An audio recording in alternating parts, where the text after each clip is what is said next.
All right, Demon Slayer bridged. We're gonna do this. You're gonna learn everything you need to know, and then we're gonna watch this movie. It's gonna be great.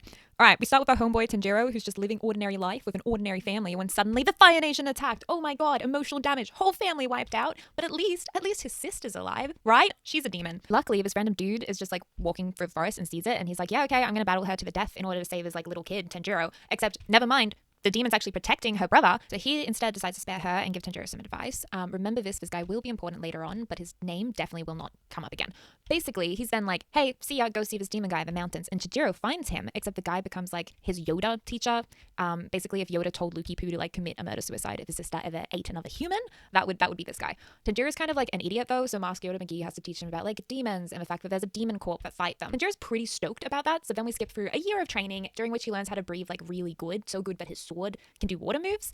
Because basically every sword person has to pick a breathing style that's like the budget version of the original sun breathing sword style McGee, which was invented by some folk legend. But unlike the sorting hat, swords McGee's don't stop there because new techniques are constantly being invented when nerds mix enough of the other styles together without accidentally exploding their kidneys and dying. Tanjiro then has to finish this Demon Corp selection mission and accidentally picks like the worst Skyrim follower when someone way cooler was literally standing right next to him. Then a bunch of not so exciting stuff happens. Nezuko lands like to help Tanjiro fight demons. We find out that dove mail got replaced with crows instead of email in this universe, and we also learn that Tanjiro's nose is like a demon slash power tracker. I don't really know how that works. Oh, and the guy who makes the swords from Tanjiro is like super defensive about his special interest.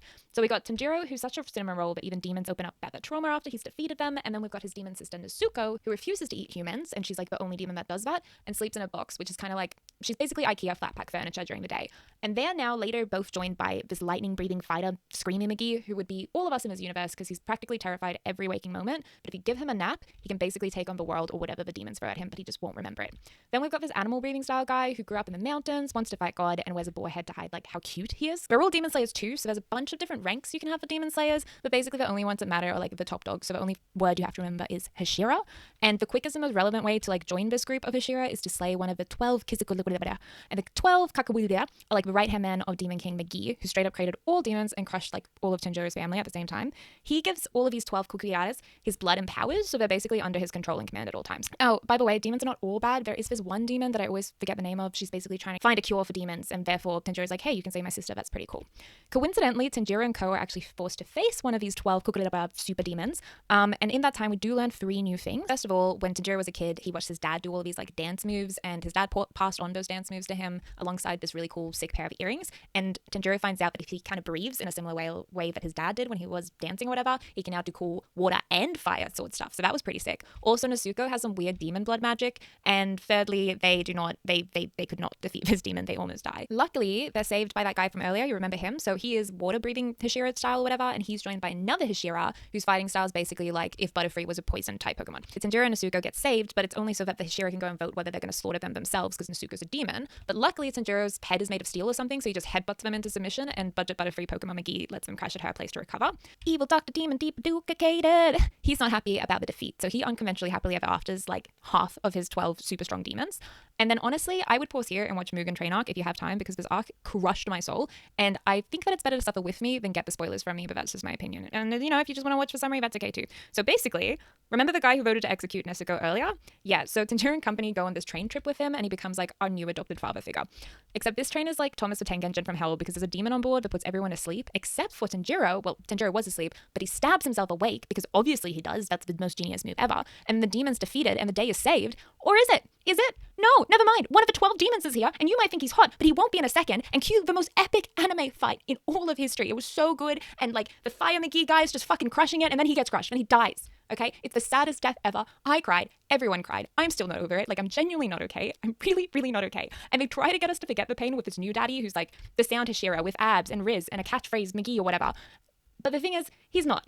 He does come with some news, or plot relevant news, which is that he's heard of some demons in the local entertainment district. So the team infiltrates like these demon brothels disguised as girls and like slay and drag, literally slaying because they're after these 2 sibling demons, Darky, who's way hotter in demon form, and Girida Beba, the creepy brother with sickles basically, who we think is gross, and then you're gonna feel really bad about thinking he's gross because he actually protected his sister when they were poor humans, and they promise to never leave each other, and even when death does them part, his younger sister decides to go to hell with him over leaving him, which is like made me cry all over again. So Now we've got double pain happening. They actually wouldn't have been able to defeat these two demon siblings except for Nezuko coming in clutch and basically turning into this feral giant demon mode and almost losing her humanity a little bit.